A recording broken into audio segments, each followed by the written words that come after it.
Estamos diante de um texto bíblico que Deus está tendo um diálogo com um discípulo chamado Ananias.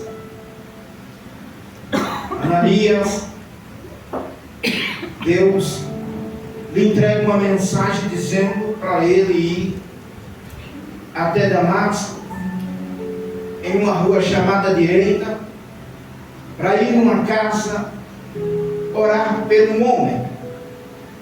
Esse homem estava cego e já estava alguns dias em jejum sem comer nada, sendo guiado por outras pessoas e direcionado para essa casa depois de um encontro que ele teve com o próprio Jesus. Quem era esse homem? O texto vai dizer que esse homem era Saulo. Vamos entender quando tudo isso começa e o porquê.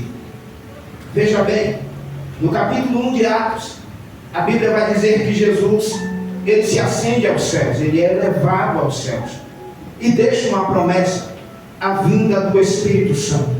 Capítulo 2 de Atos, cumprindo-se o dia de Pentecostes, que a palavra Pentecoste quer dizer 50 ou 50 dias, que era uma festa judaica conhecida como festa das colheitas. No último dia, o Espírito Santo desce, cumprindo a promessa que Jesus disse.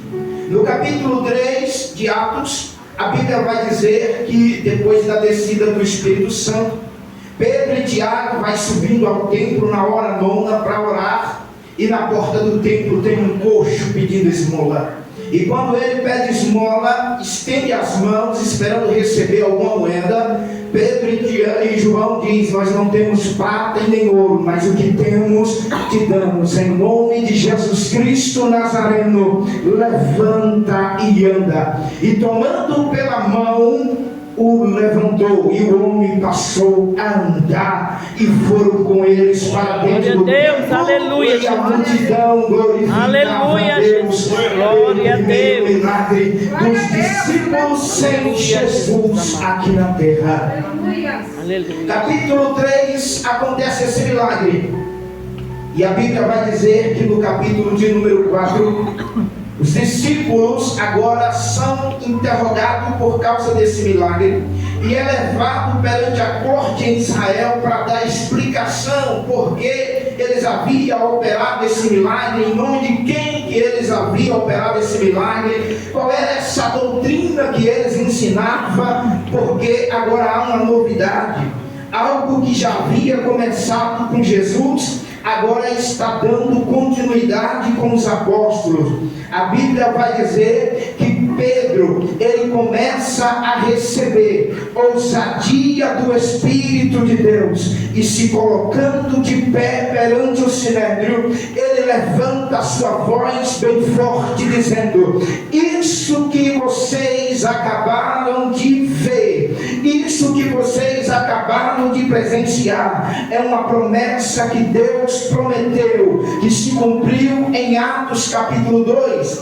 que já havia profetizado pelo profeta Joel, no capítulo 2 do seu livro, no versículo de número 28, e diz o Senhor Deus que nos últimos dias ele derramaria do seu Espírito sobre toda a carne, os jovens teriam visões, os homens sonhariam sonhos, e até sobre os meus servos e servas naquele dia, eu, o Senhor, derramarei do meu Espírito, e eles também irão profetizar.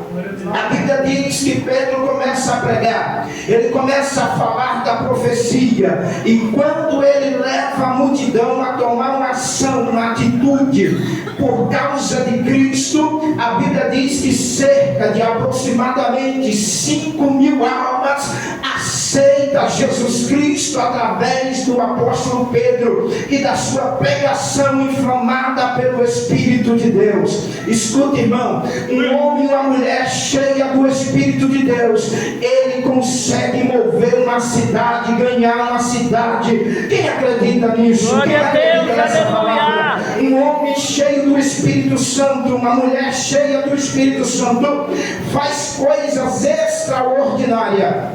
Veja bem, no capítulo de número 5, a Bíblia vai dizer que um casal vende uma propriedade, combina entre si de dar uma parte do valor, ocultando o preço para os apóstolos. E a Bíblia diz que dentro da igreja primitiva, os dois caem mortos. Veja bem, no capítulo de número 6, a Bíblia vai dizer que a igreja começa a crescer, mas cresce tanto, que agora há uma discussão dentro da igreja. Por quê? Porque os gentios se sentiram desprezados no repartimento dos mantimentos, dos alimentos dentro da igreja. Então, o ministério apostólico disseram: olha, devemos escolher 7 homens, cheios de boa reputação, de bom testemunho, cheio do Espírito Santo. Esses homens têm que ter algumas qualidades, e então vamos constituir para que eles sirvam as mesas. Nós, os apóstolos, iremos perseverar no ministério da oração e da palavra. Oh glória, bendito seja Deus.